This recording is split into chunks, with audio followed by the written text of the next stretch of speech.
Morning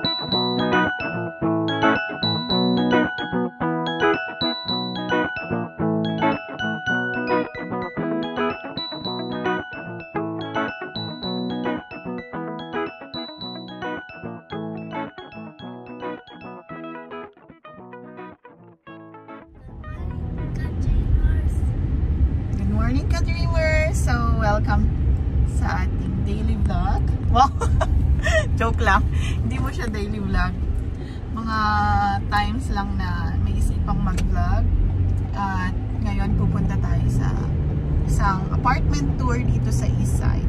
So, may mga friends tayong nagre-request ngayon na pwede daw ba makita yung mga apartment sa East naman. Ito na yung ni-request nyo, nakapagpa-booking tayo. So, sana pumayag yung nagpapa-viewing na pakita yung apartment. Pero, try natin kumbinsihin. Okay? Sige. Hindi ko may pa-promise, pero, ayun. Okay. See you later. Say bye-bye muna. Bye-bye! A few moments later.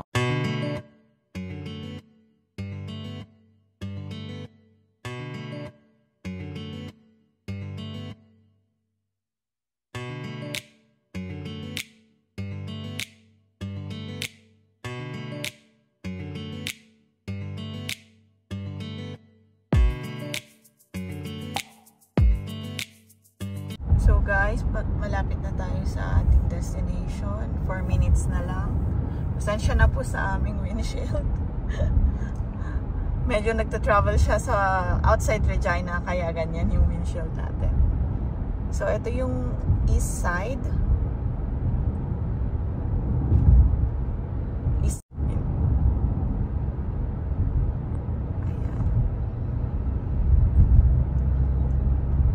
Sa East, nandito yung Costco, Jollibee, halos lahat ng mga malalaking establishment nandito.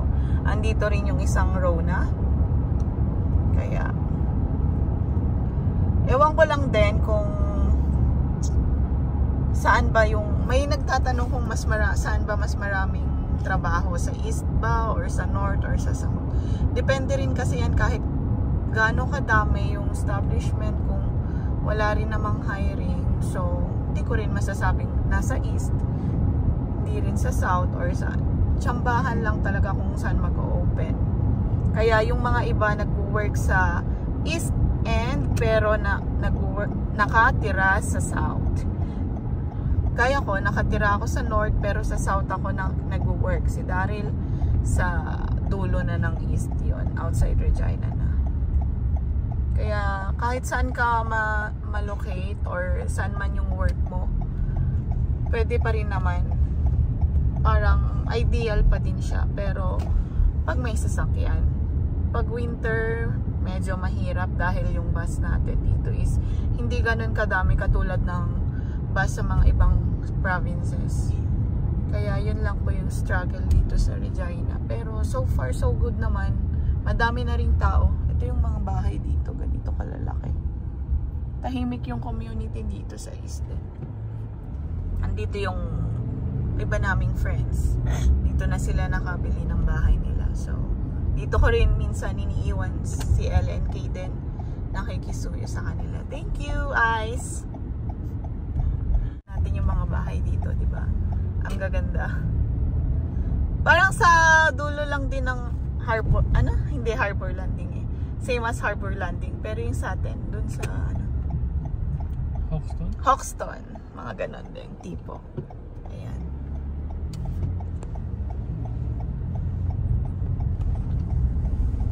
Ito. Sa pupuntahan natin is halo-halo doon. May rental, may mga residential na siya.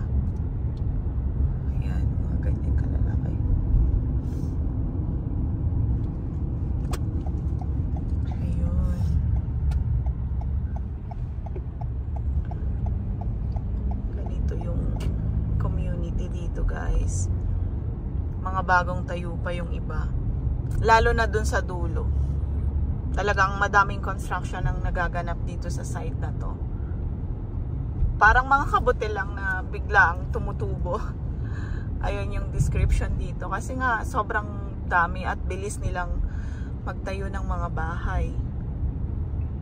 Ayan. So, yan. Sana pumayag. Ganito yung itsura ng mga paupahan din dito. Iba-ibang style, di ba?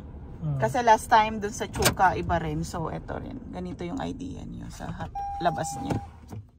One eternity later. So, ito yung main door. Tapos, bababa tayo, guys. Ayan. Makikita mo agad dito yung kitchen. Dito mo siguro ilalagay yung dining table. Dito na rin yung living room mo. So, malalaki yung windows niya. And may sarili ka na rin pantry. O, yan, no? Diba? And lahat brand new. Yan. Kasi bagong built lang to. Tingnan nyo. O, diba? O, yung pangyayamanin na sabi nila. Yan. Hindi ka na rin mamumroblema ng microwave. Kasi dun sa dati namin, nung unang tinirhan sa North, bumili pa kami talaga ng microwave. So, ganito siya. Straight siya. Pero okay lang din. Tingnan mo. Ayaw mabuksan. Hindi ko alam kung ano yun. Hindi ko na napabukas kay Arman. So, ganito siya kaluwag. Hindi naman siya super luwag kasi wala pa namang gamit. Pero tingnan nyo. Diba? So, pailaw natin. Yan. Tapos dito, may space ka. Stock room siguro to. Tingnan mo. And yeah. Dito yung isang bath. Yan. So, 2 bathroom to. Yan.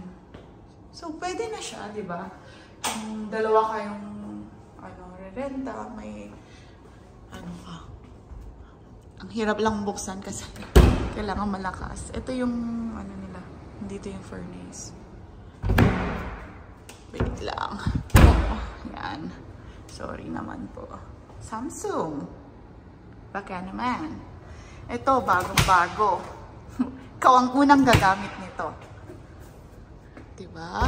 Yan siya. So, dito rin. Ang laki ng window niya. So, nasa basement pala tayo. Basement suite. To, kung family kayo, nandito na yung room ng mga bata. Yan. Then, pupunta ka rin dito. Ito na yung master's bedroom. Hindi siya carpet, so okay siya. Madaling linisin. Meron siyang sariling closet. Yan. Sa iba kasi cabinet siya eh. Kung mapapansin nyo yung difference nung dati namin. So, yan. Meron din siya dito. Diba? Pwede nang mag-swimming. Yan. So, yan. Hindi ko ba? Ganyan kaganda ang nila kayo. Marami ng magagandang apartment dito. Tas, yung location niya. Yun, sa price nga lang nagkakatalo-talo. Pero ask ko kung magkano yung price dito. For 2 bedroom and 2 bath. Siya, basement, okay? So, yun. Yan. Sorry na lang. Hindi masyadong nakapaghanda, pero ayan. Ganyan siya kaganda, guys. Okay, hinihintay na ako sa taas. Ito yung back. Guys, ito yung entrance. Main entrance, diba? Dami pang tinatayo talaga. Ayan. So guys, andito yung form. So yan, kailangan pa nilang i-approve, i-check pa nila lahat ng details. Pero maganda din tong community na to. Very private for now kasi nga kayo lang yung pupunta dito. Imagine mo to, lahat to pinapaupahan nila. So yeah, maganda siya. Hindi lang nila kasi ma-occupy na yata yung taas, diba? So, ewan ko lang yung difference. Sana pala tinanong ko. Kasi pero very busy kasi siya ngayon. Madami siyang taong tinitignan. So, bale, ang tao daw na in-assist niya for booking ngayon is 15. Kaya, nagmamadali na rin siya. Siya yung dati namin dun sa Henderson. Lumipat sila dito sa Havana. So, yan. Havana, baka naman. Yan lang. Ano? Oo. Yan nga. Doon tayo dun sa... Dito tayo. Sa park na pinupuntahan nila Tita Ice at nila Kaden nun. Naglalaro daw muna sila. Ayan. Ito, ibang mga builders yan. Magkakaiba per ano. Pero in fairness, maganda.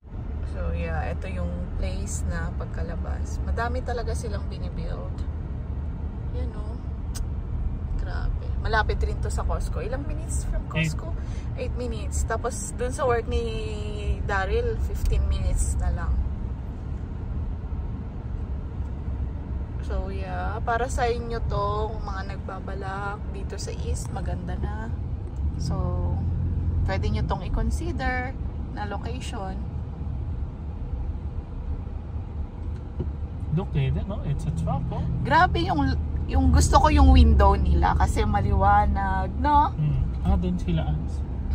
Oo. Doon yung ano, sa kabila. Doon sa kabilang street. Alin? Memorize ko na. Dito ka, gaganito ka. So, pupunta tayo dun sa favorite part nila Kaden. O, yun o, Kaden.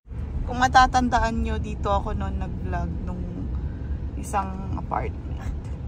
Ay, hindi ko pala napakita sa loob pala. Diyan sila Ate Viv. Ganito yung mga una nila. Havana rin to eh. We're going to the park, anak. Your favorite park. So, isa yun, basement suite. Lapit lang simula dito, lalakarin ito. Oo. Oh, yan. Yan na yung park, oh. Ay, may gumagamit ng gusto ni Ella. Hindi, wala yun, oh. Yung pang swing, baby swing. Yung kay Kaden pala yan.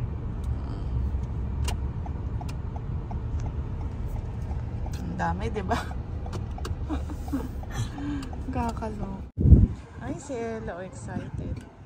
Higher?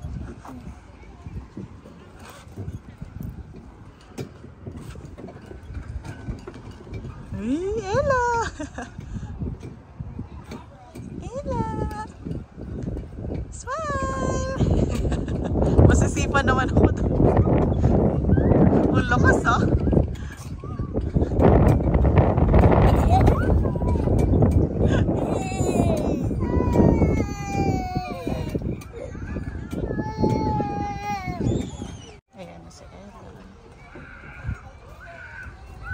Marunong na. Hello! Dito ka, dito. Here. Dyan ka na? Sige. Sige lang. Slide na. Yay! Want more? Okay.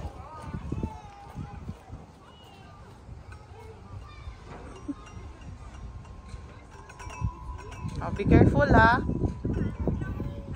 Okay. Dali, dali, dali. Faster. Dali, Ella. Where's Ella? Peekaboo. Where's Ella? You're coming? Okay, come here, please.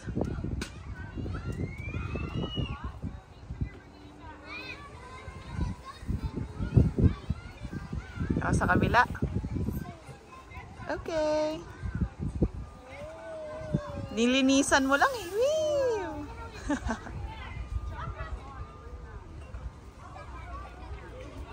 Oh. Jesus.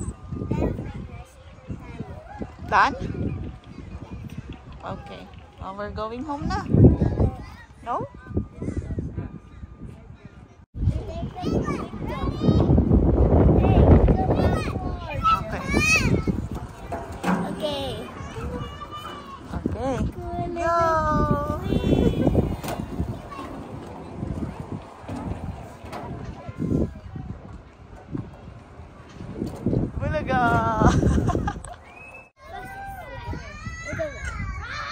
Go.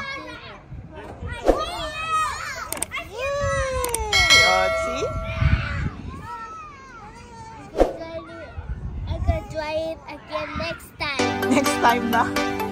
I can try it again next. Uy, ang lakas ng stop.